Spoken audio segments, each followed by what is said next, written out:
Ahojte! Dnes si porozprávame o našom najbližšom hviezdnom susedovi Slnku. Nie je to len žiarivá guľa na oblohe, ktorá nám robí dni jasnými a nohy teplými. Slnko má svoj vlastný životný príbeh, od narodenia v obrovskom oblaku prachu až po jeho záverečné chvíle. Nezabudnite na odber, ideme na to. Slnko vzniklo pred viac než 4,5 miliardami rokov z oblaku prachu a plynu, ktorý sa následkom supernovy inej hviezdy zrútil do seba. Bum! Narodila sa hviezda, naše Slnko. V tejto fáze bolo mladé a krehké Slnko, zostalo v tomto stave nasledujúcich 10 miliónov rokov. Teraz je Slnko v hlavnej sekvencii. To je štádium, kde väčšina hviezd trávi väčšinu života. Vo svojom jadre spaľuje vodík na hélium a uvoľňuje energiu. Každú sekundu vyžiari energiu, ktorá odpovedá energii výbuchu biliónu jaderných bomb o síle 1 megatony každú 1 sekundu.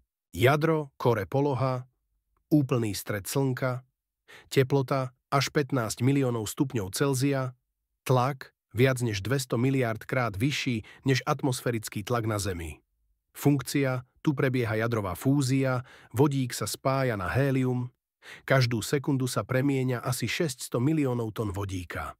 Časť hmoty sa mení na energiu podľa Einsteinovho vzorca E rovná sa m krát C na druhú.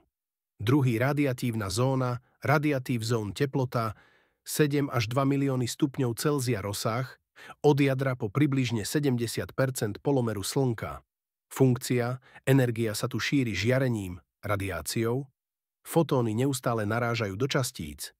Tretia konvektívna zóna, convective zone, teplota 2 milióny 5000 stupňov Celzia. Funkcia, energia sa prenáša prúdením, konvekciou, horúca plazma stúpa hore, ochladená klesá dole. Štvrtá fotosféra, fotosfér. Hrúbka len okolo 500 kilometrov. Teplota približne 5500 stupňov Celzia. Funkcia, toto je viditeľný povrch Slnka. Slnečný vietor, solar wind, rozšírená súčasť koróny. Rýchlosť častíc 300 až 800 km za sekundu. Zloženie protóny, elektróny, častice hélia. Vplyv tvorí heliosféru, obrovskú bublinu okolo celej slnečnej sústavy. Ovplyvňuje magnetosféru Zeme a spôsobuje polárne žiare. Čas, teraz stav, stabilná hviezda hlavnej sekvencie Slnko je vo svojej zlatej strednej fáze života. Vo svojom jadre premieňa vodík na hélium, tomu dodáva žiaru. Každú sekundu stratí asi 4 milióny tón hmoty, pretože ju premieňa na energiu. Teplota na povrchu 5500 stupňov Celzia, v jadre 15 miliónov stupňov Celzia.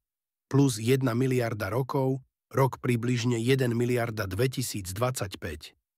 Stav, stále hlavná sekvencia, ale mení sa výkon Slnko bude žiariť o 10% viac ako dnes. To spôsobí, že Zem sa začne prehrievať. Oceány sa budú odparovať, vznikne skleníkový efekt.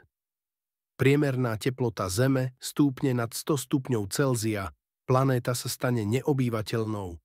Plus 5 miliárd rokov, rok približne 5 miliárd 2025. Stav, vodík sa minie, jadro sa zmršťuje, vodík v jadre sa vyčerpá, reakcie fúzie sa zastavia, jadro sa začne zmršťovať pod vlastnou gravitáciou, čas plus 7 miliárd rokov, rok približne 7 miliárd 2025. Stav, Slnko sa zmení na červeného obra. Polomer Slnka sa zväčší až 100-násobne. Pohltí Merkúr a Venušu, možno aj Zem. Povrchová teplota klesne na 3000 stupňov Celzia, ale plocha je obrovská. Slnko bude oveľa jasnejšie. Jadro horí, hélium, uhlík plus kyslík. Plus 7,8 miliárd rokov stav. Vonkajšie vrstvy sa odtrhnú, Slnko odhodí svoje vonkajšie vrstvy do vesmíru. Vznikne farebná planetárna hmlovina, plyn a prach žiariace dookola. Jadro ostane holé, žeravé a malé. Plus 8 až 10 miliárd rokov stav, malý, horúci zvyšok hviezdy, zostane jadro veľké ako Zem, ale s hmotnosťou takmer polovice pôvodného Slnka. Teplota 100 000 stupňov Celsia pomalu chladne.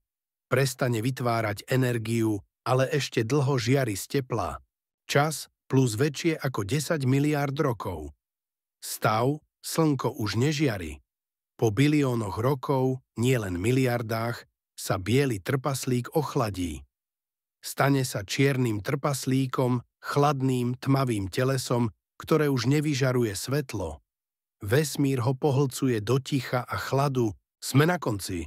Nezabudnite na odber, aby vám nič neuniklo a získali viac vecí, ak sa vám páčilo. Dajte like a napíšte koment. Ahoj.